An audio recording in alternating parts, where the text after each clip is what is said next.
Thailand's 60-day visa-free stay made extended visits easier than ever. For many travelers, it quietly changed how they planned their time in the country, but that framework may now be under review. There are active discussions about potentially returning the visa-free period to 30 days. And, if that happens, it could reshape how longer stays in Thailand are structured. This isn't just about a number printed on a passport stamp.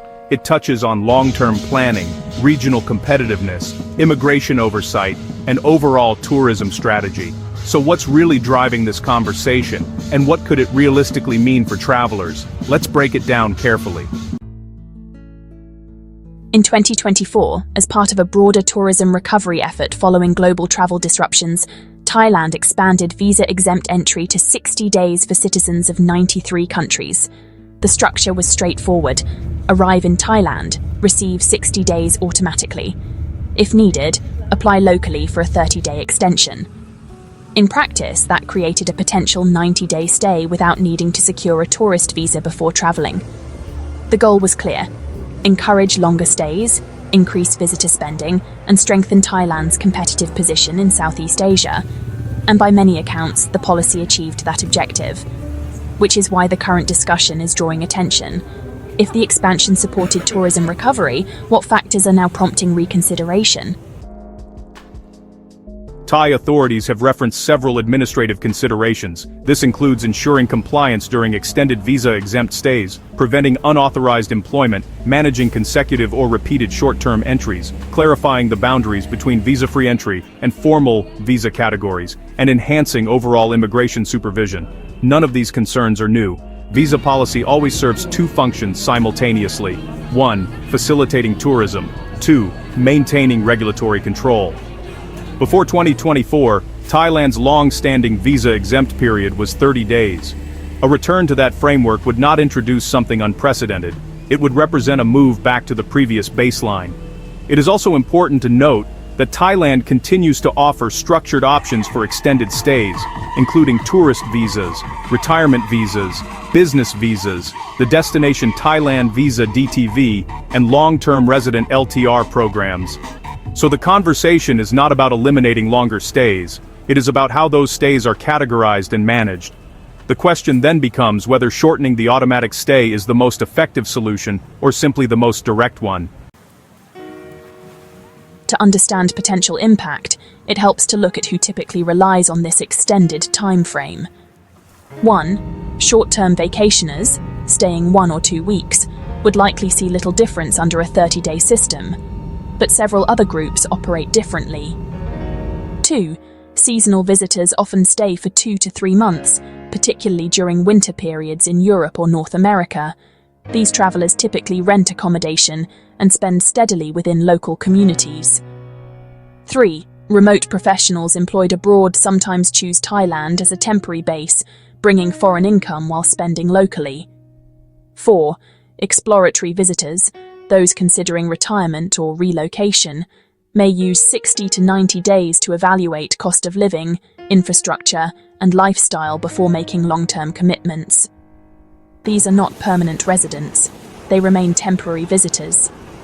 But their planning horizon is longer than a typical holiday. If the automatic window narrows, do they adjust by applying for formal visas? Or do some redirect to alternative destinations? In a region where options are geographically close, that distinction matters.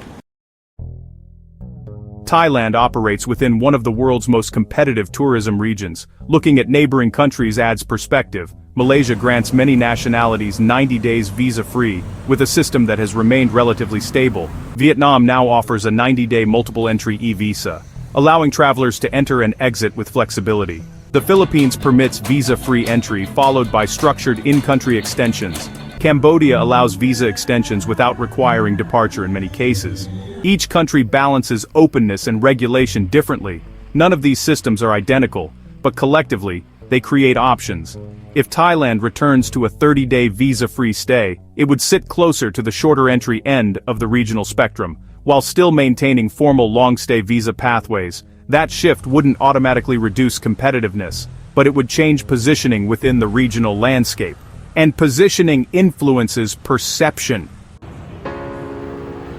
Beyond duration itself, consistency plays a critical role. In recent years, Thailand's visa-exempt stay has shifted from 30 days expanded to 60 increased scrutiny on repeated visa runs, and now potentially back to 30. For travellers planning multi-month stays, uncertainty can sometimes be more disruptive than restriction. People can plan around rules. They struggle to plan around moving targets. Frequent adjustments may create hesitation for extended stay travellers, the property rental sector, tourism operators, travel planners. Clear and stable frameworks generally support long-term confidence. Whatever direction Thailand ultimately chooses, transparency and predictability may matter as much as the number of days granted. If Thailand revises the 60-day exemption, several structured approaches could exist, returning to 30 days while maintaining accessible 60-day tourist visas, limiting repeated visa-exempt entries within a defined timeframe, introducing digital registration requirements for longer stays, strengthening enforcement rather than reducing duration universally, refining long-term visa pathways for clarity and efficiency. Policy adjustments do not automatically signal reduced openness. They may reflect an effort to differentiate more clearly between short-term tourism and longer-term residency. The key question is whether the final framework is broad and restrictive, or targeted and precise.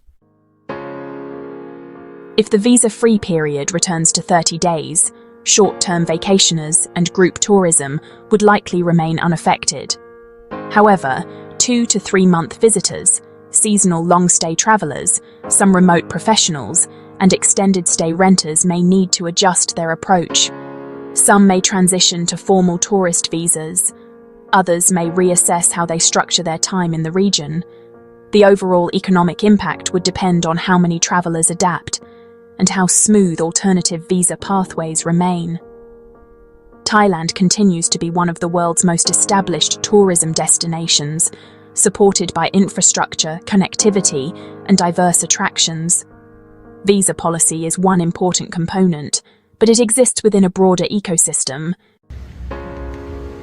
At its heart, this discussion reflects a classic policy balance, the need to encourage tourism while maintaining regulatory oversight. Some countries, like Malaysia, emphasize long automatic stays to maximize ease. Others prioritize structured, paid visa categories to maximize control. Thailand is currently at a strategic crossroads. It may choose to maintain the 60-day window to stay competitive. It may return to the 30-day baseline to regain oversight, or it may introduce a more refined, tech-driven model. The long-term effect will likely depend less on the headline number of days and more on how predictable and efficient the resulting system becomes. When visa frameworks shift, traveler behavior shifts with them. If Thailand returns to a 30-day stay, it will test the loyalty of its most frequent visitors. Would a 30-day limit change how trips are planned? Would travelers transition to more formal visas like the DTV or the LTR? Or would they begin to allocate more of their time to the expanding options in neighboring countries? The real story of this policy shift won't be found in government documents, but in the choices made by travelers in the months and years to come. Share your perspective in the comments below. How does visa duration influence your choice of destination, and which model do you believe best supports a healthy tourism economy? Thank you for watching. Be sure to check out the related video on your screen for more fascinating content. Explore our channel for even more exciting videos. If you found this video helpful, don't forget to like, share, and subscribe to GlobeGazette for more incredible stories. Your support means everything to us.